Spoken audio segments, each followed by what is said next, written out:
mga amigo, hawak ko na po kung magkano po yung binayaran namin sa kuryente. Kasi marami po sa inyo ang iba sa marami po ang gusto malaman syempre kung magkano yung babayaran sa resort ng kuryente at saka magkano yung tubig. So sa tubig wala pa, ito yung sa kuryente. May sinasabi si Bejun. Confidential.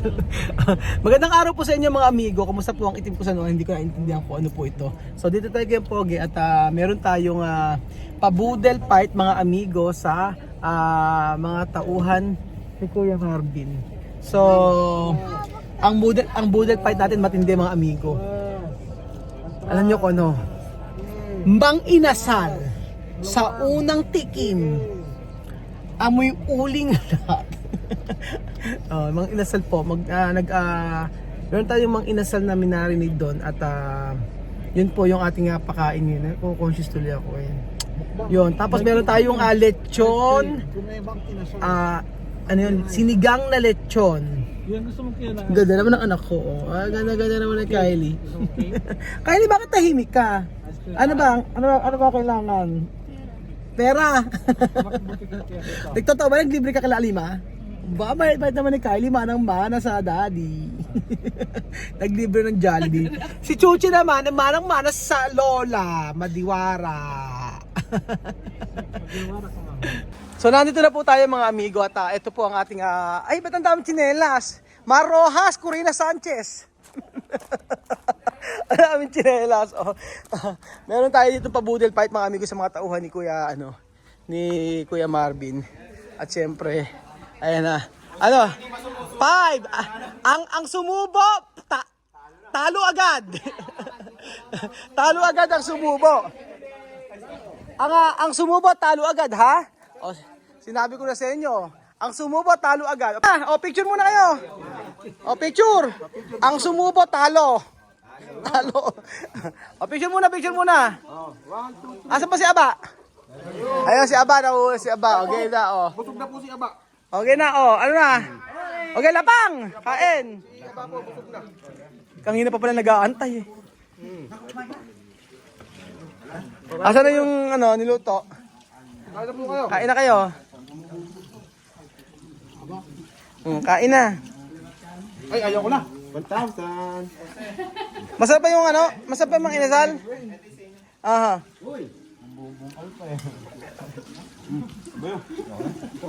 Ayun na agad. Sayang ang 1,000 dyan. Parang hilaw yung manok. Okay ba yung Ayos lang? Okay naman yung lechon. Yung sinigang na lechon. Ayan. Lasang baboy po. Okay na lechon. Masarap naman. Buo pa ba yung yung baboy? Yung sinigang, ay yung baboy na lechon, okay naman no?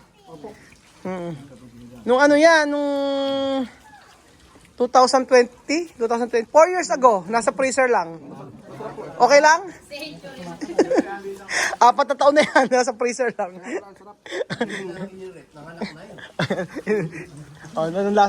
Last month lang. Sige. Kain. Sino kaya mananalo ngayon? Siyempre maraming kanin dito. Ano po yan yung ano? Ay, ito yung... Taran! Ubos! Okay pa yung lechon?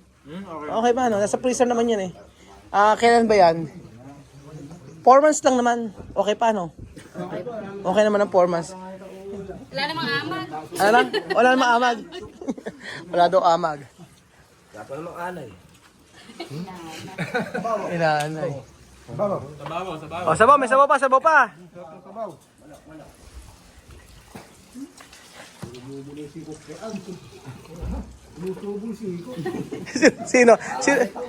Sino sumusubo ng siko mo? Sinusubo daw yung siko niya.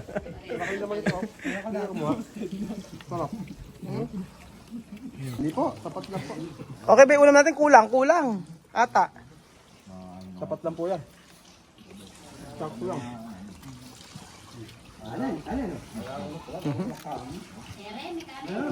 Dahil pang kanin, Hindi na pala sila humihigop ng sabaw eh. Madali nyo rin yung mga sabaw, no? Sabay higop eh.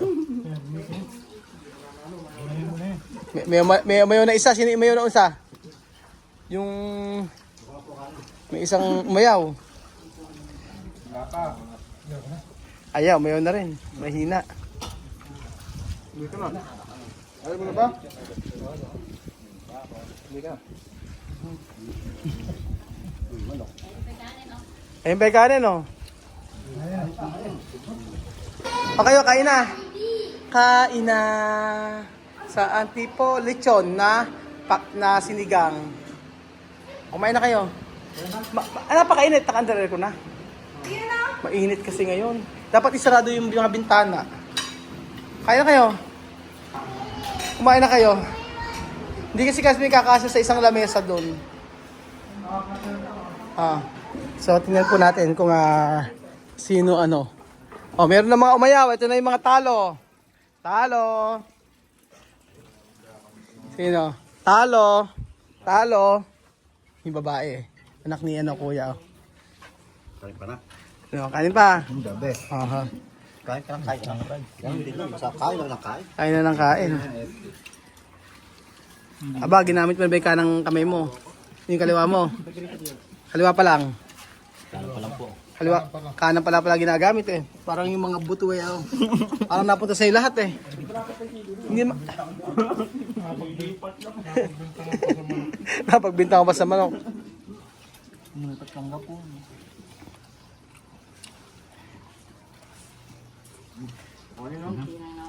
Unti-unti nang nawawala. Yan natira. Kangina pa ba gutom na gutom? Ilang minuto ba nag-aantay? Mga 30 minutes na? 20. Mga 20 minutes. Ala, eh, oh. Tao. Tao bang ano? Masarap na budel pad, ganyan, oh. Sinasabaw pa, oh. Sige. Yata mukhang magpapanalo na naman. Si Atan na naman ang mananalo. Ano sabi mo? Hindi mo nakain yung manok kasi? Medyo manta raw po yung manok, sabi ni Marvin. Customer complain. In order namin yung yung inasal na manok ngayon ng inihaw, medyo maanta. Tapos ano naman natira ya? Oh. Bakit may customer complain tapos Manta na manta, puro buto naman yun. Oo, puro maanta pero ayun, ubos na oh. Huwag na kayo magnasat-asa kami ng 1,000. Ubos oh. Tingnan nyo ay nagreklamo pa kayo pero tingnan nyo naman yung ano nyo oh. Talo, 3 ang natira oh. Wala na. 3 ang natira. Ayun, may kanin pa oh.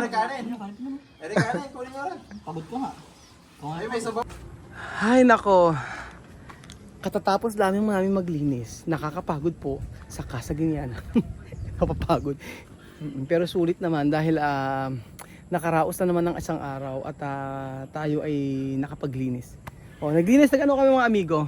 Magandang araw po muli sa inyo mga kababayan ko. Nandito po si Kuya Raul at ito po, papakita ko po sa inyo yung mga nagawa namin. Ang dami nagsasabi na medyo na po sila. Medyo nauumay na po sila sa ating resort. So papaano po ba ang gagawin? Kaya for today's video, kaya pagod si Kuya Poge, siya ay nagdamo-damo dito. At dahil wala si Kuya Jose, si Kuya Beljun po ang nagdidilig. Diba ang sipag-sipag ni Kuya Beljun, tsaka ni Kuya Poge. Ayun. Mag-aalas 5 na po dito at mamaya po ay aalis na rin kami dito. So naglinis lang kami. Everyday kailangan linisan po. Kasi pagka hindi mo po nilinisan, maalikabok. Ito na pala yung in-order namin oh. Nag-order ako ng salamin. Yan, salamin para po dito sa lamesa. Kasi pagka mainit, ilalagay dito. Nako, ano agad? Nasisira yung pinaka pintura o yung pinaka barnis niya. Ganun. Tapos ko na maglinis, nagbulis ako sa buong resort. Hindi ko naman sinama sila Tia Cesa. Kaya po kayo huwag magagalit sa akin, hindi ko po pinagkatabaho si Tia Cesa. Yun po yung minsan nagkakataon lamang po na pagka si Tia Mamay nabuburyong sa bahay o nabuburyong sa bahay, siya po ay nagpupunta dito tumutulong sa amin. So, ayan. Nagdidilig na po si Kuya Beljun. Nagdidilig si Kuya Beljun. Ito pala, ito yung pinag-iisipan namin mga amigo. Yan, ito pinag-iisipan namin na ilagay dito. Yung floated. Yan, so yung si Kuya Beljun, napakasipag. Oh. Ano masasabi mo kay Jose? Shout out. Ayun, kiniklean namin, pinipilter namin yung swimming pool. Yan. Tapos mamaya magmamap. Ayan, asog mo Kuya Beljun. Abot siya hanggang dulo. Di abot? Ano yun na lang natin. So ang ganda ng ang ganda ng panahon sa Nueva Ecija ngayon. Nakaka-relax mga amigo pag nandito ka. Totoo lang. So yung ating dates ay buhay na. Beljun, buhay na yung dates, no? Tingnan mo. Buhay na. Kala ko na isang araw Kala ko na isang araw mamamatay. Sabi ko, ba't yung mga dates natin? Nagtuyo-tuyo. Tapos Kuya Beljun yun, pakidiligan marami. Tapos ayun. Sino po lang madahon? Ako. Dahil? Kulit, nag-dry. Nag-dry kasi yung mga dahon dito, yung tabako. Tapos pinagpuputol ko. Tumutubo naman siya eh. At saka ang lalaki ng taba ng lupa kasi nilagay namin eh. Kaya naging mataba. Usually hindi naman siya pabilog eh. Dapat siya pag ganyan siya eh. Ewan ko, biglang nagkaganito yung mga dahon niya. Dahil kaya mataba ang may-ari. Mataba ang may-ari kaya ganyan. So, titingnan ko yung Okay naman kasi may magche-check-in po sa isang araw. May magche-check-in sa isang araw. Patayin na natin to. Okay naman eh. Sayang yung kuryente. May magche-check-in sa isang araw mga amigo. Kaya inaayos na namin ito. So nililinis namin yung tubig para sa may resort. So katatapos lang po ng kanina nagpakain ako dito sa may resort. Pakain ako sa mga tauhan ni Marvin. Tapos bumalik lang kami, naglinis kami rito. Ayun. And then ayun po mga amigo. Meron pala akong babalita sa inyo. Dumating na po ang bayad ng kuryente.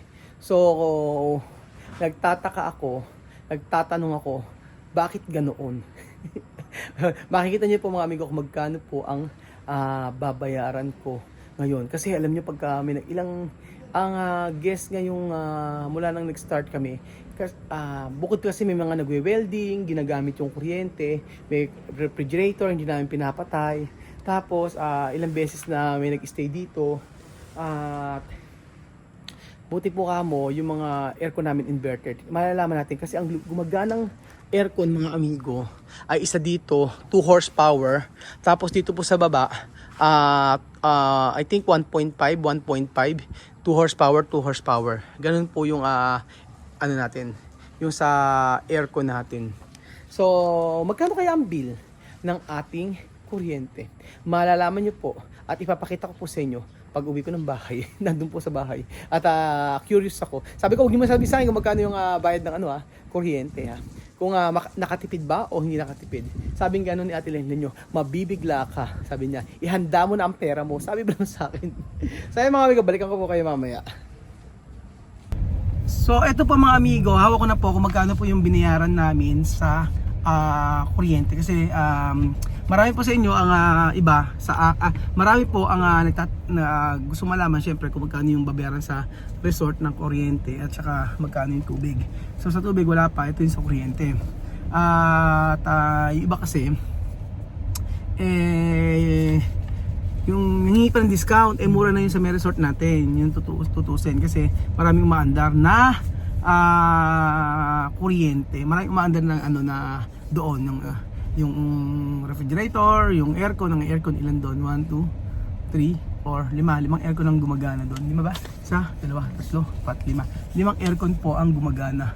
So ayun po mga amigo, ang babayaran po natin sa buwan ng December mga amigo ay 4,257. O makinig po na kayo, 4,257.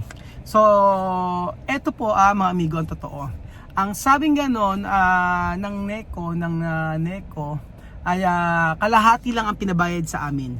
So lahat ng mga nasasakop ng NECO ay kalahati lang po yung pinabayad. Base po kay Princess at kay Ana na nagbabayad ng aming kuryente.